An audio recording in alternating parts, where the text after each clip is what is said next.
오늘 말씀의 제목은 십자가의 도입니다.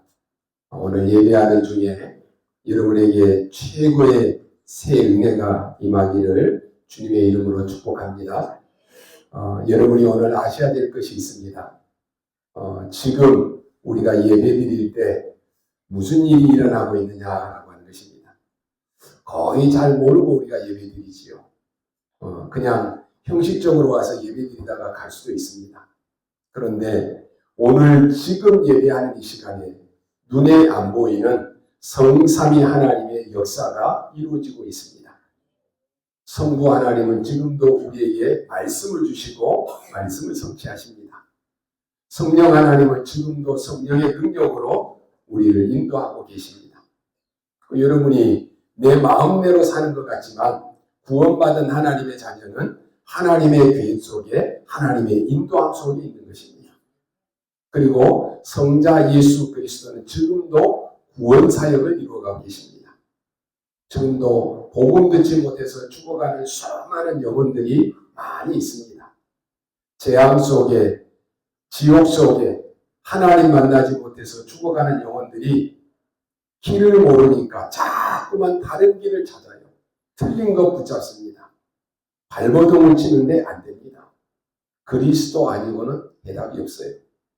우리는 그리스도 가지고도 안 돼요. 오직 그리스도입니다. 그래서 오늘 여러분이 눈에 안 보이게 예배하는 이 시간에 보호자의 능력이 이곳에 임하는 시간입니다. 저는 요양원에서 예배드릴 때 치매 어르신들하고 예배드리잖아요. 어떻게 보면 육신적으로 보면 이분들이 무슨 하나님의 말씀을 알아들을까? 그런 생각도 있잖아요. 그런데요, 이분이 틀려요. 예배할 때 보면은 사회복지사들이 얘기한다니까요. 요양사들이 얘기해요. 목사님, 저분은 치매 어르신이고, 말도 잘 못하고 그러는데, 이분들이 옆에서 요양사들이 앉아서 예배드리잖아요. 치매 어르신들이 찬송을 하면 찬송을 불러요. 왜 그럴까요? 어릴 때 각인된 거니까. 자기도 모르게 평상시에는 치매가 와 있는데 예배할 때는 찬송할 때는 자기가 교회 다니면서 계속 들었던 찬송이 각인되어 있으니까 찬송을 부른다니까요. 그러니까 요양사들이 보고 깜짝 놀래요. 그리고 구원을 선포하면 말씀을 듣고 아멘을 해요. 그러니까 뭐 다른 사람이 주인이 아니잖아요. 요양보호사들이 옆에 매일 보니까 우리가 예배하는 이 시간에 눈에 안 보이는데 보호자의 능력이 임합니다. 우리가 이것을 정말로 안다라고 하면은 여러분이 예배하는 이 시간은 어떤 시간이냐? 설레야 돼요, 설레. 오늘 여러분 예배 나오면서 어떤 마음으로 예배 나왔습니까? 아유, 또 주일이네. 그럼 이미 여러분 응답을 반은 놓친 거예요. 오늘 하나님이 예배를 통해서 나에게 어떤 말씀을 주실까? 설레이는 마음으로 예배 나와야 됩니다. 그걸 못 찾으면 사실은 응답을 못 받습니다. 응답이 와도 모릅니다. 우리가 예배할 때 찬양하잖아요. 오늘 우리 세순부에서도 찬양이 있습니다. 찬양하는 이 시간이 어떤 시간입니까? 하늘 군대가 동원되는 시간입니다. 사울왕이 귀신 들려 있을 때 다윗이 사울왕 앞에 가서 악기를 가지고 찬양할 때 악신이 떠나갔다고 그랬어요. 그러면 찬양하는 이 시간에는 어떤 시간이에요? 하늘 군대가 동원되는 시간이라니까요. 그 어마어마한 시간 아닙니까? 보호자의 굉장한 일이 일어나고 있는 시간입니다. 우리 눈에 안 보이니까 그걸 잘 몰라요. 그런데 지금 영적으로 이런 일이 일어나고 있는 것입니다. 오늘 우리 권사님이 대표로 기도했습니다. 우리가 그렇다고 하면은 설레이는 마음으로 기도자를 위해서 함께 기도하는 것입니다. 이 기도가 나에게 응답되도록 같이 기도하는 거예요. 기도 시간은 잠자는 시간이 아니에요. 피곤한데 기도하니까 이 시간만이라도 자야지. 그런 시간이 아니라니까요. 그리고 우리가 예배에는 헌금 시간도 있습니다. 보통 여러분이 헌금 드릴 때 어떻게 합니까? 아마 우리 교회는 그렇지 않을 것입니다만 대부분 보면 아무런 생각 없이 헌금을 합니다. 그냥 아무런 생각 없이 여러분이 저 길거리에 깡통 들고 있는 거지에게 동전 하나 던져주는 것처럼 그냥 헌금 아무 의미 없이 드릴 수도 있어요. 하나님은 거지가 아닙니다. 우리의 드리는 헌금 아니고도 하나님 역사하실 수 있어요. 그러면 왜 우리가 헌금을 드립니까? 우리의 믿음을 보시는 거예요. 하나님은 거지 아니라니까요. 사실 우리가 아무런 의미 없이 헌금을 드린다? 그러면 여러분에게 와져 있는 많은 축복을 놓치게 됩니다. 헌금하는 시간에는 어떤 시간이냐? 빛의 경제가 회복되는 시간입니다. 아무리 열심히 여러분이 벌어도 흑암 경제가 쌓여 있으면 돈은 계속 새는 거예요. 아무리 여러분이 돈을 많이 벌어도 하나님이 축복하시지 않으면 그 경제는 마이너스가 되는 거예요.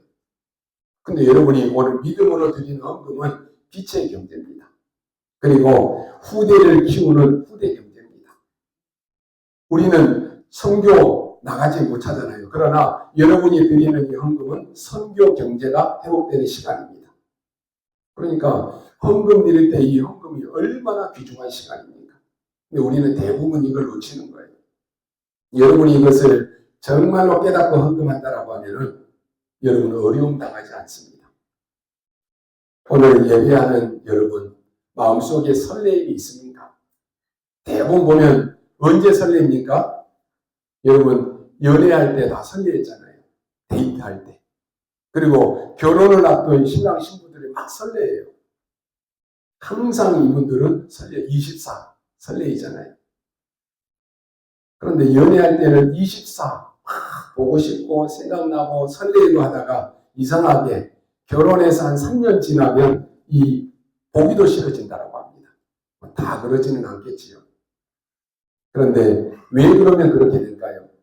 설레임이 지속이 안 돼서 그럽니다. 어떤 분은 설레임이 지속되는 분들은 뭐 결혼 생활 20년, 30년이 돼도 설레인다 그러죠. 연예인들 가운데 뭐 최수종 씨 같은 사람 맨날 하이라 씨 볼 때마다 설레인다 그러더라고요. 모든 남자들의 표적이 되는데 설레임이 없으면 지속이 안 되면 설레임이 없어집니다. 그래서 어떤 분들은 결혼해서 이제는 정의로 산다라고 이렇게 얘기도 합니다. 하지 못해서 사는 거예요. 왜 그렇습니까? 설레임이 없어지거나 설레임을 찾지 못해서 그럽니다. 간혹 가다가 신앙생활을 오래 하시는 분들 가운데 예배에 설레임을 놓치는 분들이 있습니다. 우리 이제 장로님, 권사님쯤 되면은 신앙생활 오래 하셨잖아요. 우리가 자칫 잘못하면 예배에 대한 설레임을 놓쳐버릴 수 있어요. 장로니까, 권사니까, 오늘 주일이니까 가서 예배 드려야지. 그래서 형식적으로 예배 드리다가 예배를 많은 축복들을 놓치는 경우가 있다는 거예요. 오늘 여러분 예배는 설레임이 있어야 됩니다. 그리고 오늘 예배할 때 여러분 남은 빈 시간들이 있을 것입니다. 뭐 합니까? 말씀 붙잡고 하나님이 오늘 나에게 역사하시는 것들을 확인하는 것입니다. 오늘 여러분이 축복을 받으면 교회의 예산은 부족하지 않습니다.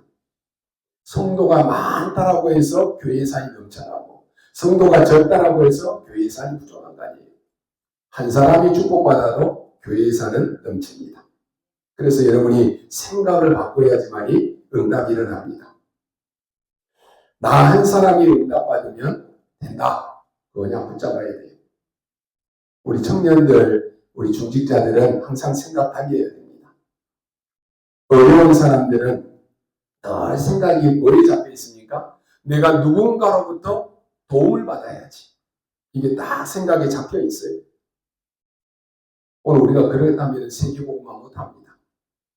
오늘 우리는 한 번도 우리가 가보지 않는 237개 나라 그리고 그 나라보다 더 미종족인 5천 종족까지 우리는 이들을 살릴 언약을 우리가 다 붙잡고 있습니다.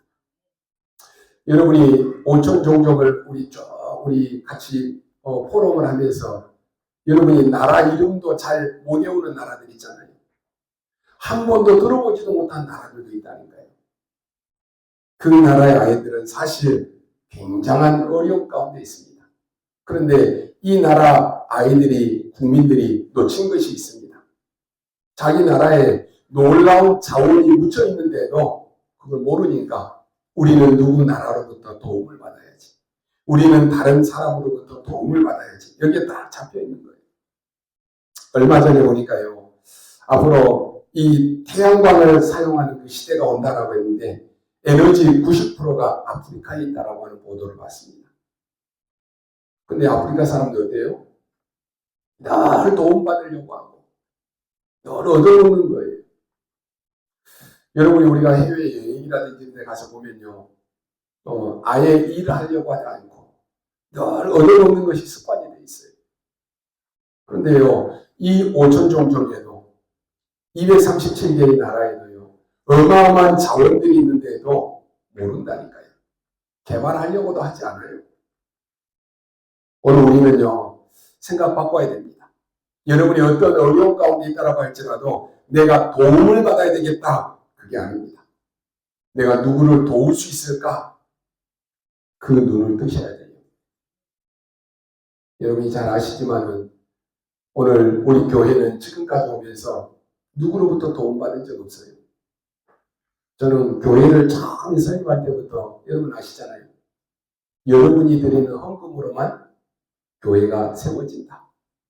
하나님은 지금까지 축복하셨어요. 대부분 보면 누군가로부터 도움받아야지라고 하는 생각이 딱 잡혀 있어요. 그런데요, 도움을 받으면 물론 좋겠죠.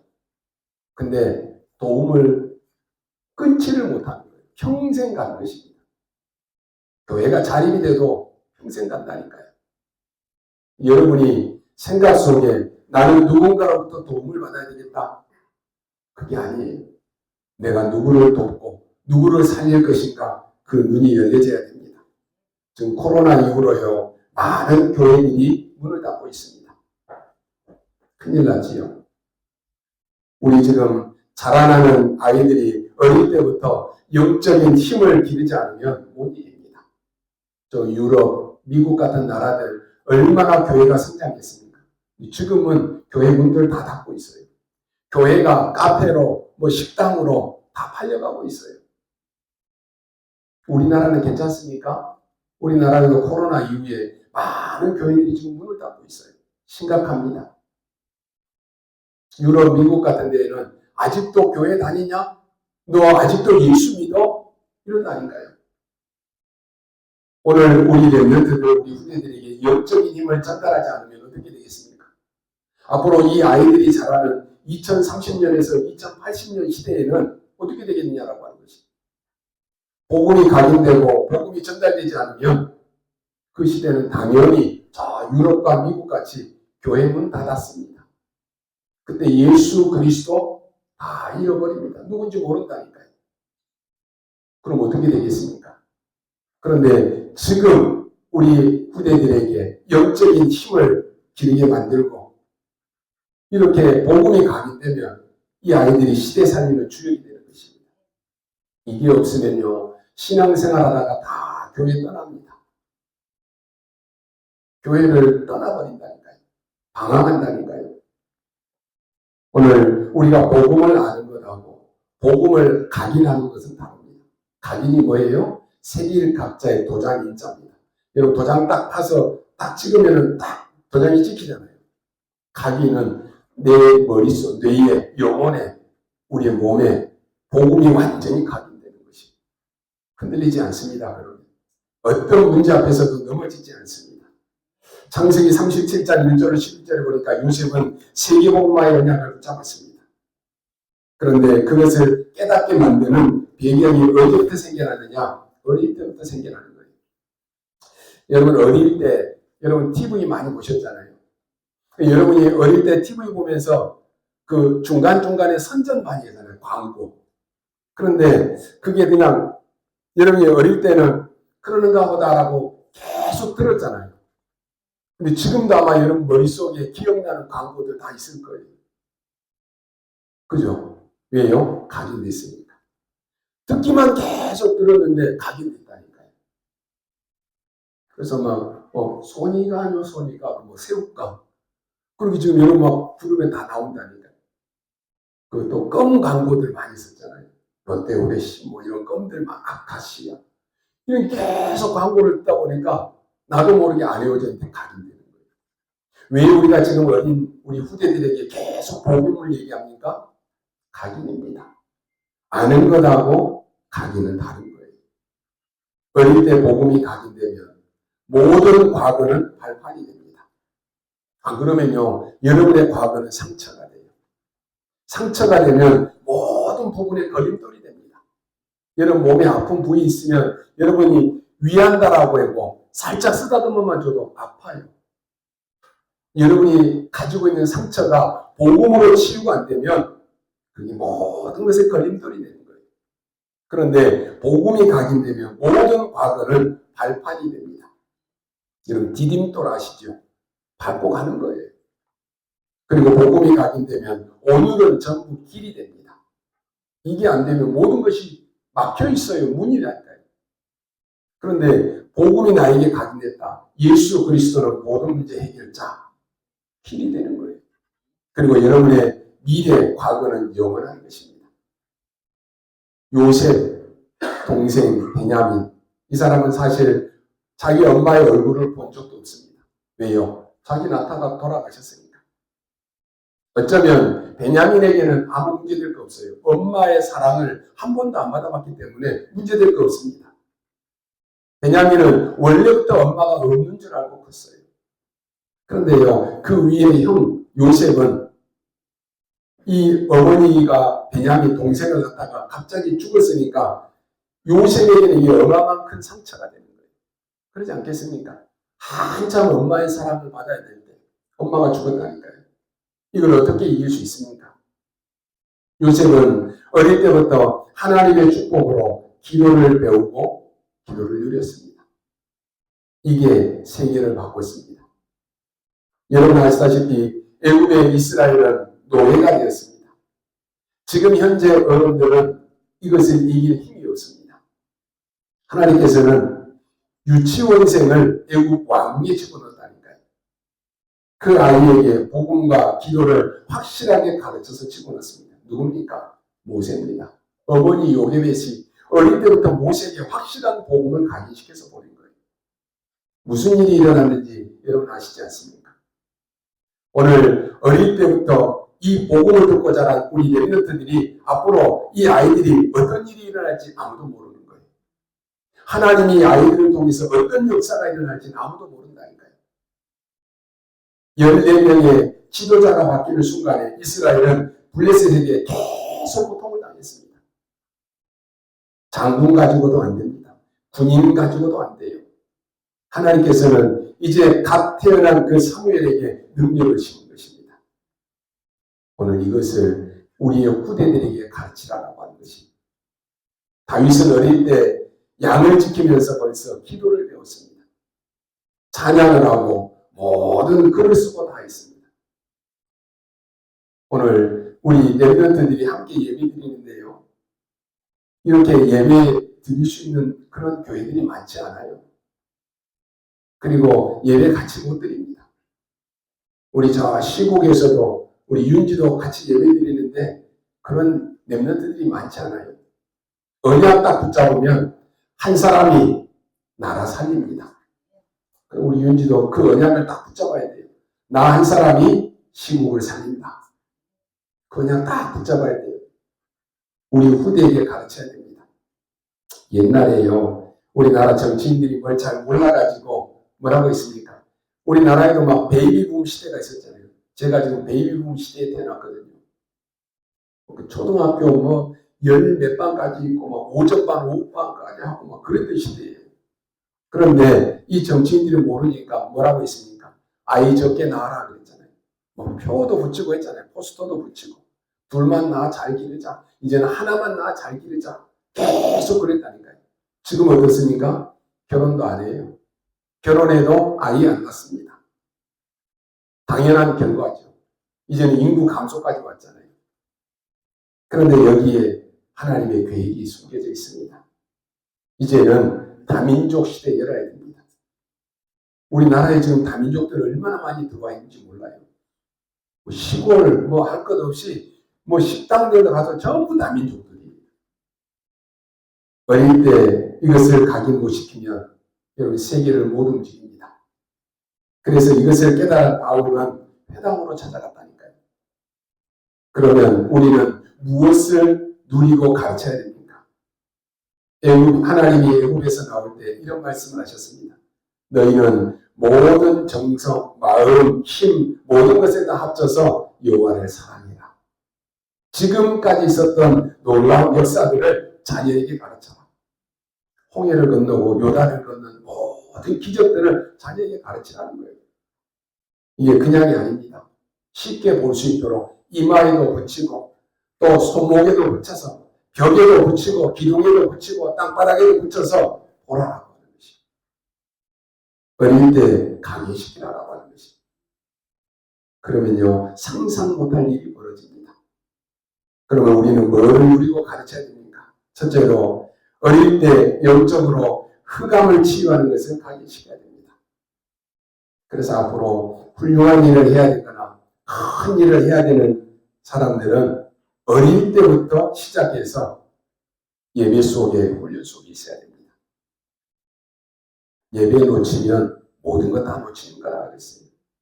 예배 실패는 인생 실패입니다.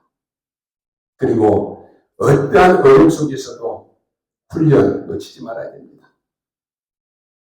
저는 우리 장로님을 비롯해서 우리 성도님들 또 우리 집사님들 또 모든 우리 성도들이요 모든 메시지들을 계속 듣고 포럼하는 것을 너무 감사합니다.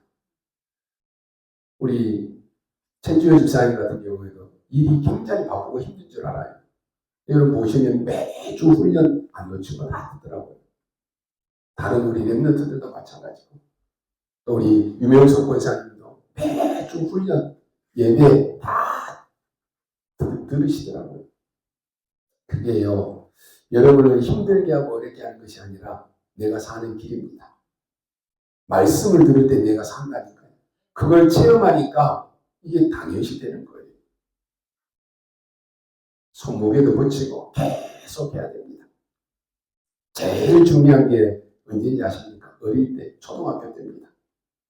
초등학교 때부터 벌써 복음과 기도의 능력 심어야 됩니다. 이것은 태어날 때부터 오는 것이기 때문에 반드시 해야 됩니다. 에덴 동산에서 마귀가 하와를 유혹하고 아담을 무너뜨렸습니다. 노아 홍수 시대에 넷비림 시대가 왔습니다. 그리고 하나님 안 믿어도 된다라고 하는 인간들이 힘을 합쳐서 바벨탑을 쌓았는데 무너지는 시대가 왔습니다. 이것은요 그 시대만 있는 것이 아니라 지금도 계속되고 있습니다. 우리 후대들은 지금 이런 현장에서 살아야 됩니다. 그래서 영적인 것을 각인시켜서 치유해야 됩니다. 누가 가르쳐주지 않는데요 문제 오면 사람들은 어디 갑니까? 우상 숭배합니다. 가르쳐주지도 않았는데 뭔가 만들어 놓고 전합니다. 하나님은 우상 숭배하지 말라 그랬잖아요. 고린도전서 10장 20절에 보니까 우상 섬기는 것은 귀신을 사귀는 것이다. 귀신 섬기는 것이다 그랬다니까요. 어떤 분은 그래요. 우리 돌아가신 부모님이 제사 지내면 부모님이 오시던데요. 맞습니다. 능력 나타납니다. 우리 부모님의 목소리도 똑같은데요. 맞습니다. 그게 누구라고요? 귀신의 장난인 거예요.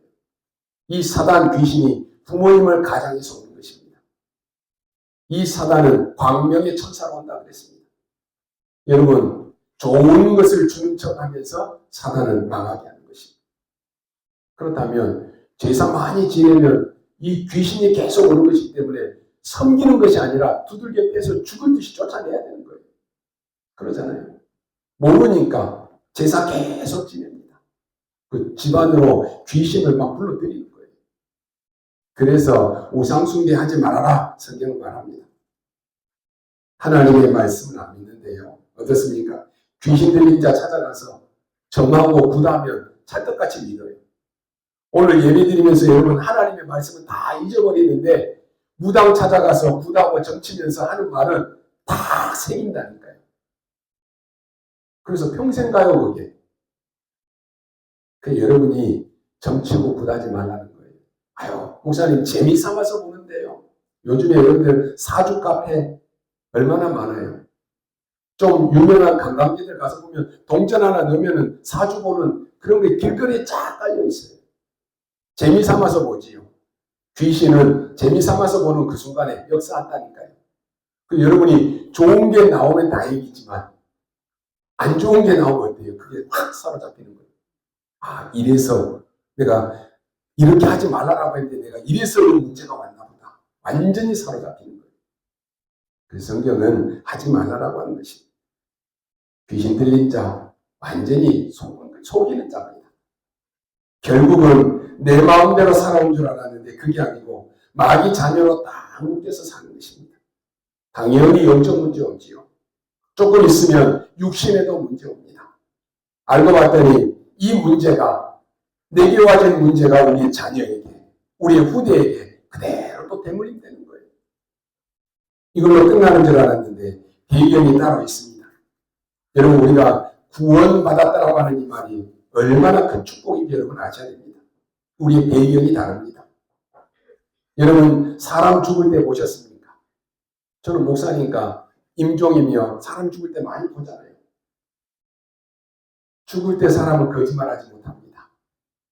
그냥 자기 눈에 지금 보이는 대로 다 말해요. 근데 구원 못 받은 사람들은 똑같은 말을 합니다. 죽음 앞에서 두려워합니다. 죽음 앞에서 무서워합니다. 왜요? 지금 눈앞에 지옥이 보여요. 지옥을 가야 되니까 마귀가 와서 끌고 가는데 얼마나 무섭겠습니까? 구원 못 받은 사람들은 죽음 앞에 두려워해요. 심지어 어떤 사람은 안 가려고 이를 뜩뜩뜩 갈아요. 얼마나 무서워합니까? 배경이 다릅니다. 그런데 구원받은 사람들 보면 하나같이 죽을 때 하는 말이 있습니다. 찬송 불러달라고 합니다. 찬송 틀어달라고 말합니다. 다르지요? 이 어마어마한 흑암의 것이 가문으로, 가정으로, 개인으로 파고들어온 것이.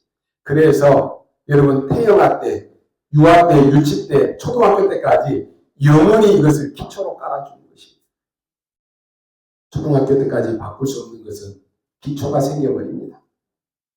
어른이 될 때까지 기도할 수 없는 사람은 참 많습니다. 심각하지요. 내 영적인 상태가 황폐해져 버리면 기도 못합니다. 알지요. 기도해야지. 근데 기도가 안 돼요. 영적으로 황폐해져 버려요. 겨우 해봤자 기도하는 척은 합니다. 근데 실제 기도가 안 됩니다. 어느 날 영적 한계에 옵니다.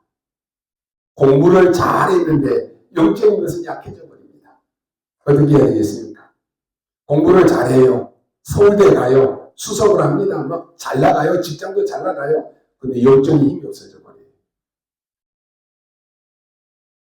이 사람이 뭐라고 말한지 아십니까? 자기가 제일 하고 싶은 것은 죽는 것이다라고 말합니다.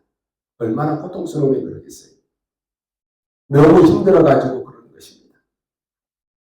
이것을 안 가르치면 우리의 자녀들이 그렇게 되는 것입니다.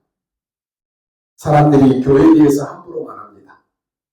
여러분, 아무리 나쁜 사람이 모여있는데도 교회는 하나님의 교회입니다. 교회의 주인은 하나님이셔요. 그거 모르면 안 됩니다. 아무리 못난 사람이 와 있어도 그 교회는 하나님의 교회입니다.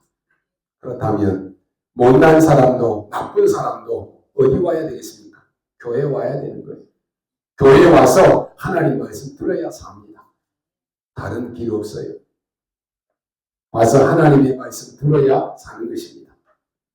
그래서 영적 문제, 정신 문제 있는 사람일수록, 귀신 들린 사람일수록 교회에 와서 하나님 말씀 들어야 돼요. 왜요? 사단, 마귀는 다른 이름으로는 절대로 떠나지 않습니다.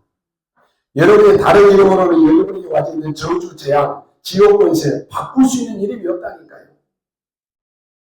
그래서 와서 하나님 말씀 들어야 삽니다. 예수님의 말씀입니다. 사단이 네 안에다가 집을 짓고 있다 그랬습니다. 고린도서 10장 4절 5절을 보니까 아예 성 요새를 지어놨다 그랬습니다. 그러니 기도도 안 되고 그러니 신앙생활도 안 됩니다. 마귀를 세상 신으로 세상 임금으로 섬기고 있다니까요. 그러니 뭐를 해도 안 되는 거예요. 이거 해도 안 돼, 저거 해도 안 돼요.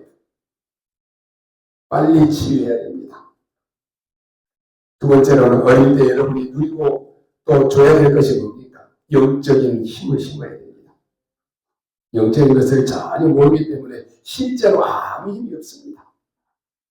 여러분이 오늘 이렇게 와서 예배 자리에 앉아있는데 오늘 주신 말씀처럼 망할 사람들에게는, 구원받지 못한 사람에게는 이게 지금 미련하게 보이는 거예요. 야, 12월에 연말인데 무슨 교회 가서 예배드려? 망할 사람들이 봤을 때는 미련하게 보여요. 저는 미련한 것 같아요. 야, 뭐 예배를 뭐 또 드리고 또 드리고 그래. 미련하게 보인다니까요. 망할 사람에게는 복음이 우습게 보입니다. 아무런 가치 없이 보입니다. 이게 망할 사람입니다. 이게 사단의 자녀입니다. 이런 속에 오늘 우리의 자녀들이 가야 되는 것입니다. 오늘 19절에 뭐라고 되어 있습니까? 기록된 바 그랬습니다. 그 말은 증거가 있다라고 하는 말입니다. 하나님이 지혜 있는 자를 멸하고 총명한 자를 피하지 아니했느냐 그랬습니다. 증거를 낸 것입니다. 지금까지 역사적으로 볼 때 지혜 있다라고 한 사람이 문제가 되지 않았느냐라고 하는 것입니다. 20절에 지혜자가 누구냐? 이런 저 같은 사람이 이 질문을 한다라고 하면 별 의미가 없겠지만 바울은 어마어마한 배경을 가진 사람 아닙니까? 바울이 이 사람이 질문한 거라니까요. 지혜자가 누구냐? 선비가 누구냐? 말 잘하는 변사가 누구냐? 그랬습니다. 하나님이 세상의 지혜자들을 미련하게 하신 것이 아니냐? 이걸 모르느냐라고 말합니다. 여러분, 오늘 저와 여러분이 꼭 알아야 됩니다. 단순하게 믿음이 아닙니다. 하나님께서 자기 지혜로 하나님을 알 수 있느냐? 그게 지혜입니다. 21절입니다. 그래서 너희들이 볼 때 미련하게 보이지? 전도에 미련한 것으로 구원하게 하셨느니라 그랬습니다. 오늘 여러분이 빨리 치유하지 않으면 나중에 문제 옵니다. 그래 놓고 힘이 뭔가를 가르쳐줘야 됩니다. 실제 힘이 뭔가를 알아야 돼요. 결과가 어떻게 되는지는 아무도 모릅니다. 21절에 자기 지혜로 하나님을 모를 뿐만 아니라 22절에 보면 유대인은 표적을 구하고 헬라인은 지혜를 구하지만 우리는 십자가에 못 박힌 예수 그리스도를 믿는 것이다 그랬습니다. 그러면서 22절에 구원은 하나님의 능력이 됩니다 그랬습니다. 참된 능력을 설명하기 시작합니다. 23절에 보면 우리는 십자가에 못 박힌 그리스도를 믿는데 유대인에게는 거리낌이 될 것이고 헬라인에게는 우습게 보일 것이다 그랬습니다. 그리고 뭐라고 말합니까? 구원받은 자에게는 하나님의 능력이 됩니다.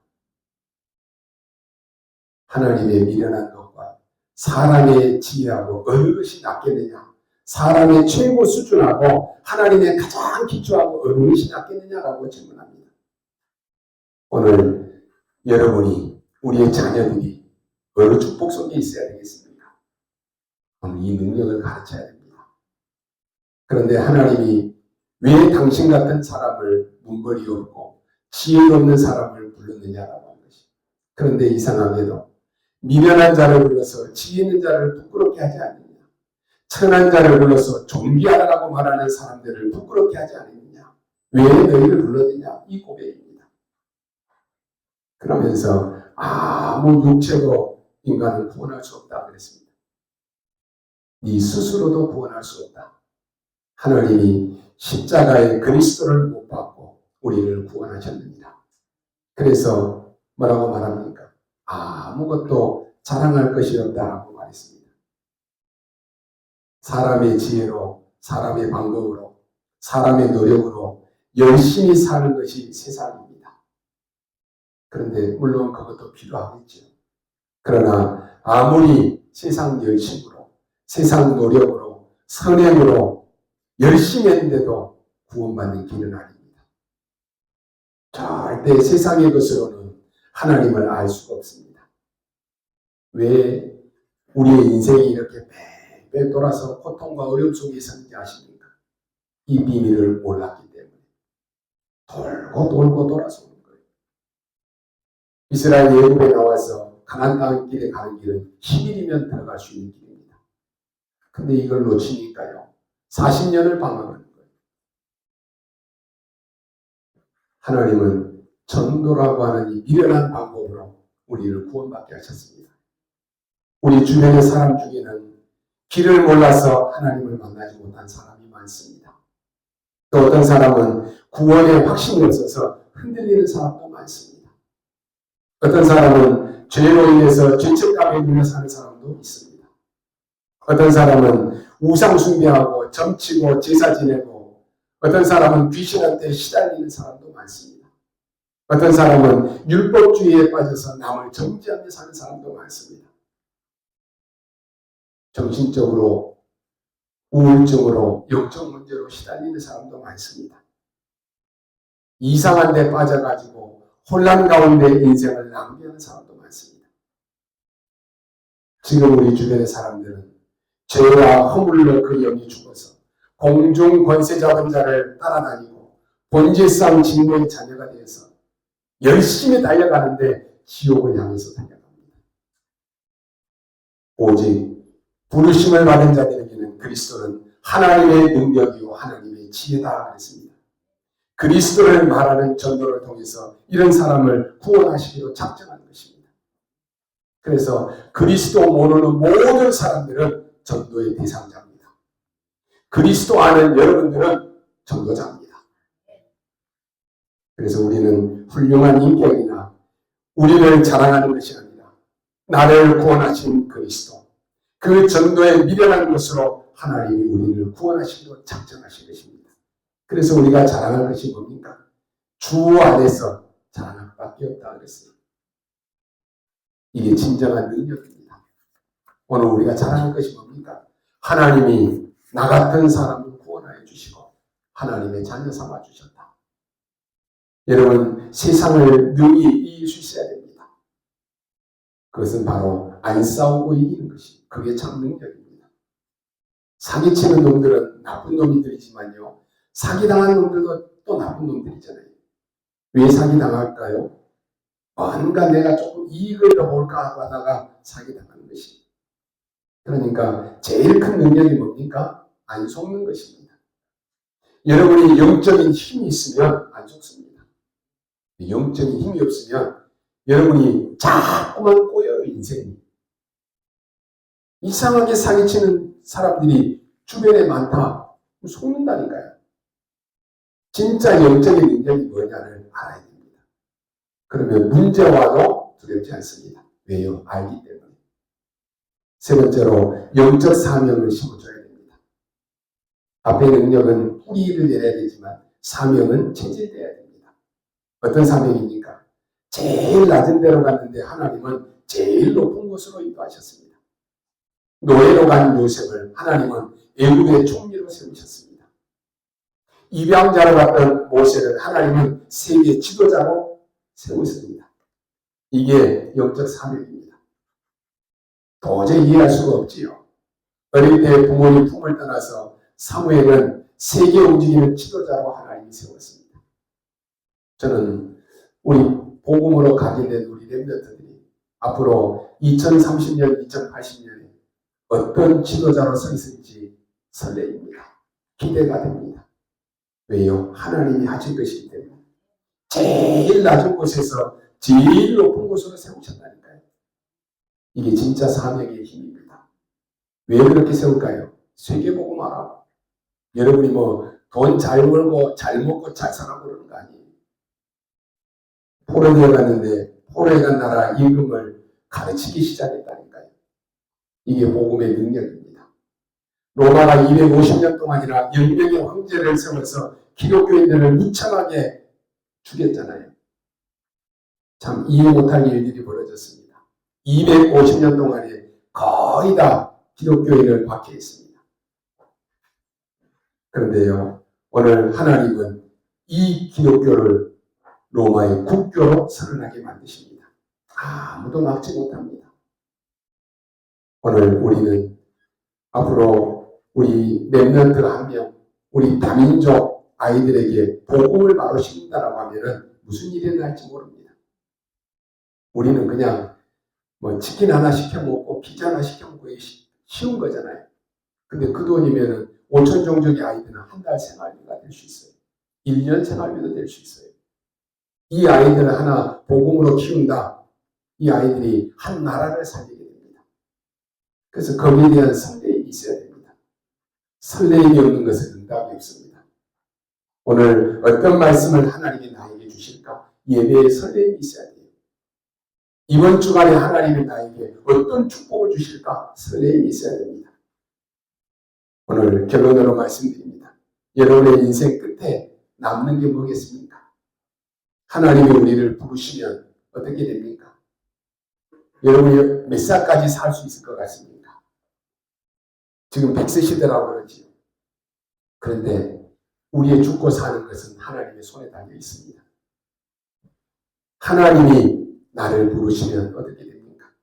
여러분의 집에 지금까지 아껴놓았던 것 아무 소용이 없습니다. 가지고 갈 수 없다니까요.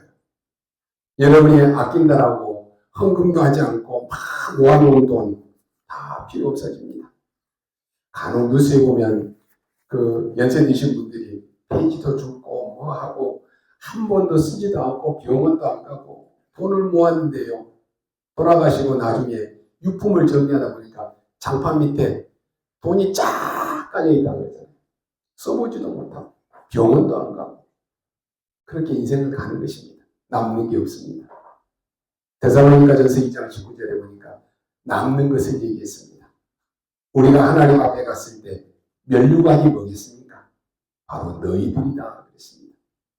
만약에 여러분이 영원한 세계 천국에 갔는데 여러분이 전부한 생명이 하나도 없다. 어떻게 되겠습니까? 우리의 남는 것은 영원한 것인데 너희들이다. 그것밖에 없어요. 여러분이 그리스도 전에서 구원받는 사람 그것밖에 없다니까요.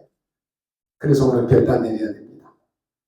오늘 여러분이 정말로 그리스도의 복음을 가지고 십자가의 도가 미련한 자들에게 멸망받을 자들에게 미련하게 보여요. 그러나 구원받는 자에게는 하나님의 능력이 됩니다. 오늘 여러분 주변에는 그리스도 몰라서 길을 몰라서 방황하고 헤매는 사람 많습니다. 근데 여러분이 여러분 안에 있는 그리스도 전하십시오. 베드로가 내게 있는 것 내게 주노니 나는 네가 원하는 은 금은 없지만 내게 있는 것 내게 주노니 나사렛 예수 그리스도 이름으로 일어나 걸어라. 오늘 여러분 안에 있는 그리스도를 전하고 증거하는 여러분 되시기를 주님의 이름으로 축원합니다. 기도하겠습니다. 하나님 감사합니다. 오늘이 바로 그날이 되게 하여 주옵소서. 오늘이 새 은혜의 날이 되게 하여 주옵소서. 오늘이 모든 흑암이 꺾이는 날이 되게 하여 주옵소서. 오늘 말씀 받는 지금 이 시간에 우리의 모든 질병이 꺾이는 날이 되게 하여 주옵소서. 감사를 드리며 살아계신 우리 구주 예수 그리스도의 이름으로 기도하옵나이다. 아멘.